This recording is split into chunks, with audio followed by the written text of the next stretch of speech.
Bismillahirrahmanirrahim. Assalamualaikum warahmatullahi wabarakatuh. Teman-teman pemirsa yang dimuliakan Allah Subhanahu wa taala.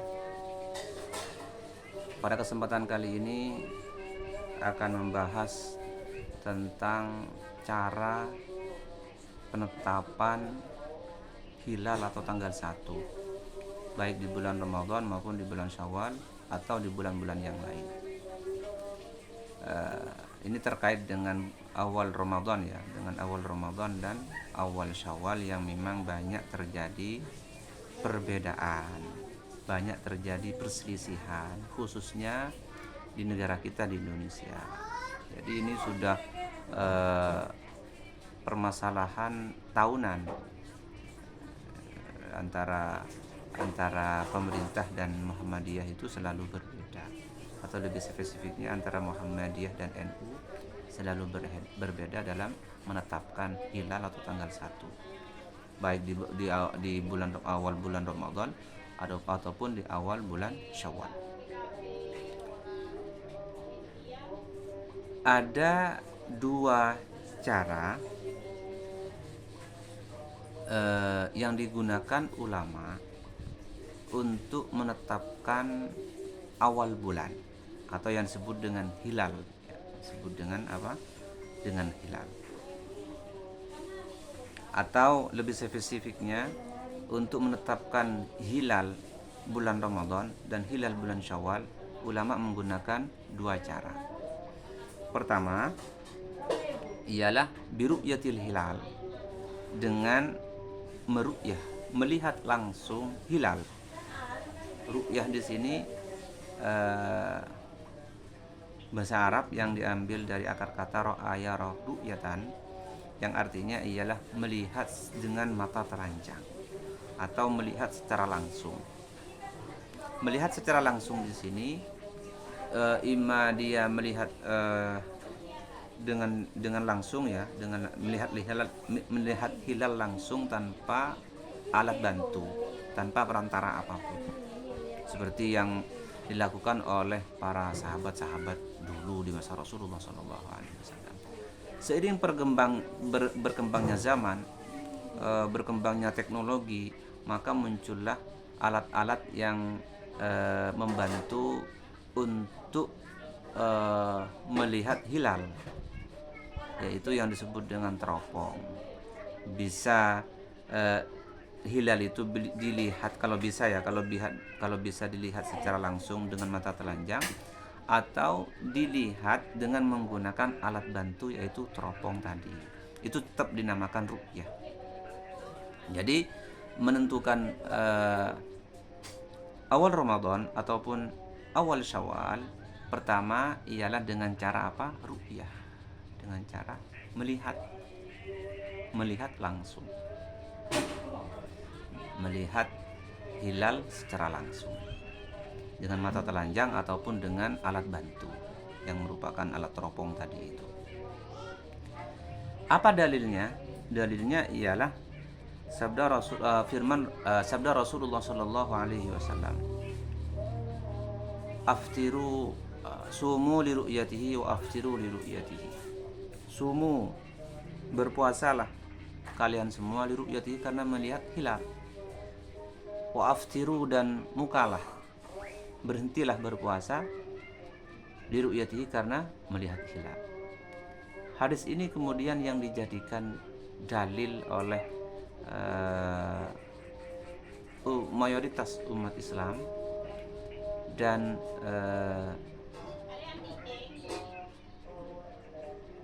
NU, dijadikan dalil oleh ormas NU, hadis sumu li ru'yatihi wa aftiru li ru'yatihi.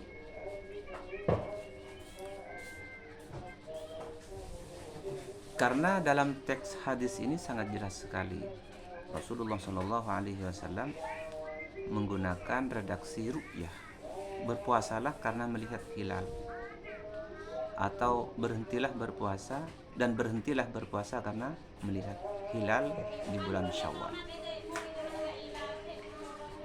Apabila kita ingin menetapkan tanggal 1 bulan Ramadan, maka kita harus meru'yah hilal, melihat hilal di tanggal 29. Di tanggal 29-nya. Apabila di tanggal 29 Sya'ban hilal tidak terlihat karena halangan dan lain sebagainya, maka harus diikmal, harus disempurnakan menjadi berapa? 30. Menjadi 30 Sya'ban. Sya'bannya genap 30.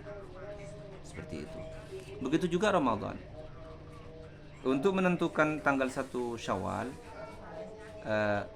harus meru'yat hilal pada tanggal 29 Ramadan. Ketika hilal terlihat di tanggal 29 Ramadan tersebut, maka keesokan harinya sudah masuk tanggal 1 Syawal, yaitu merupakan hari raya Idul Fitri. Seperti itu. Nah, kemudian apabila hilal pada saat itu tidak terlihat, fa in ghumma 'alaikum fa akmilu iddata sya'bana 30 yauman. Apabila hilal ditutupi awan dan lain sebagainya, sehingga kita ragu, tidak bisa melihat hilal secara langsung pada tanggal 29 Ramadan atau tanggal 29 Sya'ban, maka apa yang harus kita lakukan ketika terhalang seperti itu? Ketika terhalang seperti itu, maka ikmal harus disempurnakan menjadi 30. Hitungan Ramadannya diikmal menjadi 30 hari, atau hitungan Sya'bannya diikmal menjadi 30 Ramadan, 30 Sya'ban, seperti itu.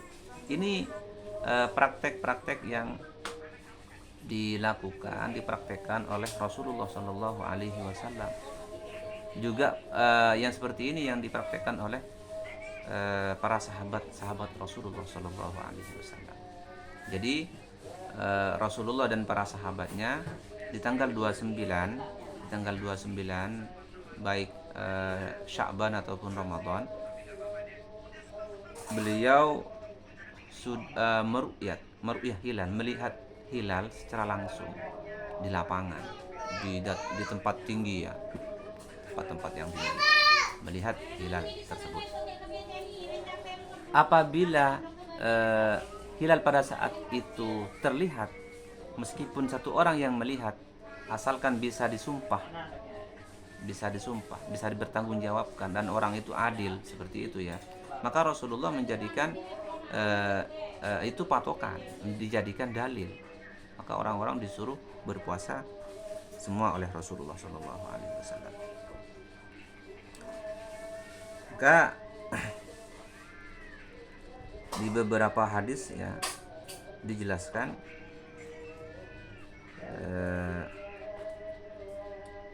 ada suatu riwayat hadis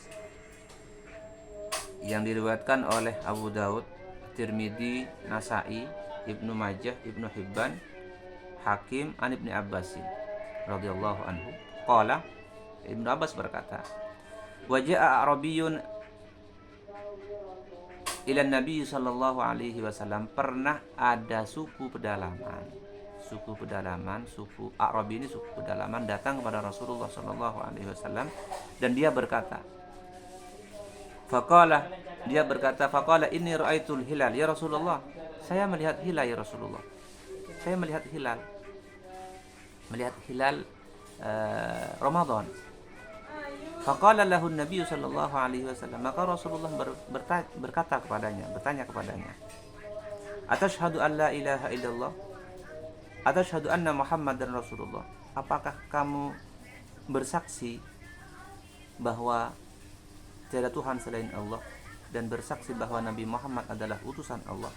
Qala, maka Arabi, orang suku pedalaman tadi itu menjawab, na'am, iya, saya bersaksi Rasulullah. Seperti itu.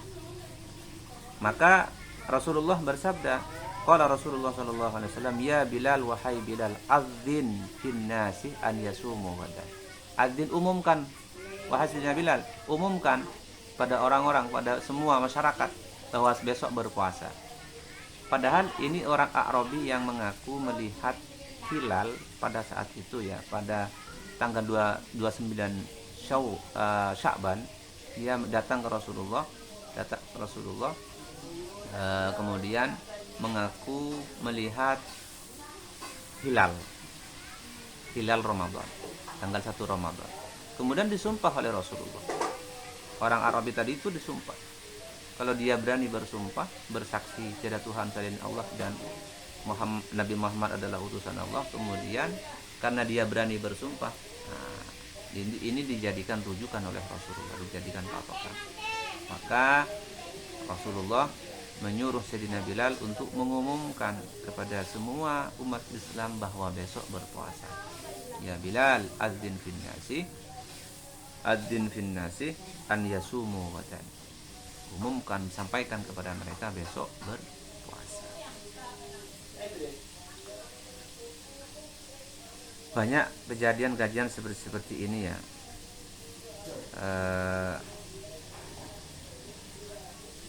Seperti riwayat dari Abdullah bin Umar, qala tara an-nas al-hilal, tara an-nasul hilalah. Orang-orang menyaksikan, memperhatikan hilal. Artinya memburu hilal, melihat hilal pada saat itu. Fa akhbartu Rasulullah sallallahu alaihi wasallam. Ini kata Abdullah bin Umar. Kemudian saya memberitahu kepada Rasulullah sallallahu alaihi wasallam, anni ra'aituhu, bahwa saya melihat hilal. Kata Abdullah. Tara an-nasu, fa akhbartu Rasulullah sallallahu alaihi wasallam inni ra'aituhu atau anni ra'aituhu. Fasama, maka kemudian Rasulullah berpuasa. Wa amara an-nasa bisyami, dan orang-orang disuruh oleh Rasulullah untuk berpuasa. Ini artinya metode ru'yatul hilal ini memang metode yang dipraktekkan oleh Rasulullah sallallahu alaihi wasallam. Jadi jangan sampai ada kelompok ataupun ormas ataupun apapun bentuknya mencela atau menjelek-jelekkan orang yang menggunakan ru'yah, karena ini sudah menjadi metode yang digunakan oleh Rasulullah SAW di masanya. Karena ada sebagian karena anti ke metode ru'yah, dia mengagung-agungkan metode hisab. Seperti itu ya, mengagung-agungkan metode hisab sehingga tidak mau ke metode ru'yah. Seperti yang terjadi di negara kita, di Indonesia. Ini selalu ada perbedaan ya antara pemerintah dan ormas Muhammadiyah dengan keseriusannya, dia selalu mengumumkan lebih awal daripada pemerintah. Sebenarnya ini tidak baik ya, seperti ini menurut saya ya kurang baik, karena kita ini hidup di Indonesia dan mengikuti pemerintahan Indonesia, meskipun Indonesia menganut ideologi demokrasi. Ini kemudian yang dijadikan landasan atau dalil oleh ormas-ormas seperti Muhammadiyah, bahwasanya Indonesia menganut demokrasi, sehingga masyarakat bisa menentukan sendiri seperti itu. Tapi menurut saya kurang baik. Terlepas mereka berdalih karena menggunakan metode hisab. Saya tidak menjelek-jelekkan metodenya. Metode ru'yah dan hisab ini sebenarnya metode yang digunakan oleh para ulama dan bisa dipertanggungjawabkan seperti itu ya. Tapi harus diingat bahwa di masa Rasulullah SAW hanya menggunakan metode ru'yatul hilal. Tidak ada metode hisab. Rasulullah tidak menggunakan metode hisab, tapi Rasulullah menggunakan ru'yah langsung, menggunakan ru'yah langsung ya di lapangan. Dalilnya banyak sekali yang menunjukkan bahwasanya Rasulullah itu ru'yah, melihat langsung di lapangan. Seperti yang saya sebutkan hadis-hadisnya tadi ya, sumu li ru'yatihi aftiru li ru'yatihi. Kemudian ada salah satu orang suku pedalaman datang ke Rasulullah menyampaikan bahwasanya dia melihat hilal. Kemudian disumpah oleh Rasulullah SAW dan orang tersebut bersumpah. Kemudian Rasulullah menyuruh umat Islam keesok harinya untuk berpuasa. Kemudian yang terjadi dengan Abdullah bin Umar pernah melihat hilal, kemudian disampaikan ke Rasulullah. Rasulullah berpuasa dan menyuruh umat Islam yang lain berpuasa. Itu semuanya menggunakan metode ruqyah. Tetapi kita juga tidak mengesampingkan yang namanya metode hisab. Sama-sama baik, sama-sama bagus metode hisab. Metode hisab ini disebutkan dalam Al-Quran. Allah Subhanahu wa ta'ala berfirman dalam Al-Quran, huwallazi ja'ala asy-syamsa diya'an wal qamara nura wa qaddarahu manazila lita'lamu adadas sinina wal hisab. Dalam firman-Nya Allah, huwallazi ja'ala asy-syamsa, dialah Allah yang menjadikan matahari diya'an bercahaya, bersinar, matahari bersinar, wal qamaru nuran, dan bulan bercahaya, wa qaddarahu manazila, dan Allah menetapkan tempat-tempat orbit matahari dan bulan. Untuk apa fungsinya? Lita'lamu adadas sinina wal hisab, untuk mengetahui jumlah tahun, wal hisab, dan hisab, hitungan waktu. Jadi ilmu falak atau ilmu hisab ini ilmu yang digunakan untuk mengetahui mengetahui hari, untuk mengetahui bulan, untuk mengetahui tahun, terutama untuk mengetahui waktu. Ini sangat terbantu sekali kita ya dengan adanya ilmu hisab. Kita sekarang tidak sulit untuk menentukan waktu sholat. Kita tidak sulit untuk menentukan waktu apa? Waktu sholat. Waktu sholat ini segini, waktu sholat ini jam segini. Duhur semisal jam 11:30, asar jam 3:30, maghrib dan seterusnya. Kita tahu, tidak kesulitan. Beda dengan zaman-zaman dulu di masa Rasulullah SAW. Jadi sama-sama ada nilai plus minusnya. Dan dua metode ru'yah dan hisab ini sama-sama digunakan oleh NU sebenarnya. NU sama-sama menggunakannya. Tetapi bedanya kalau NU, hisab ini hanya dijadikan alat bantu untuk meru'yatul hilal. Bedanya di situ. Kalau Muhammadiyah, hisab itu dijadikan rujukan utama dalam menentukan hilal. Kalau NU tidak menjadikan hisab rujukan utama, tetapi yang dijadikan patokan utama adalah ru'yah. Itu di NU. Baik, terima kasih ya teman-teman. Mudah-mudahan apa yang saya sampaikan barokah dan bermanfaat. Amin amin ya rabbal alamin. Assalamualaikum warahmatullahi wabarakatuh.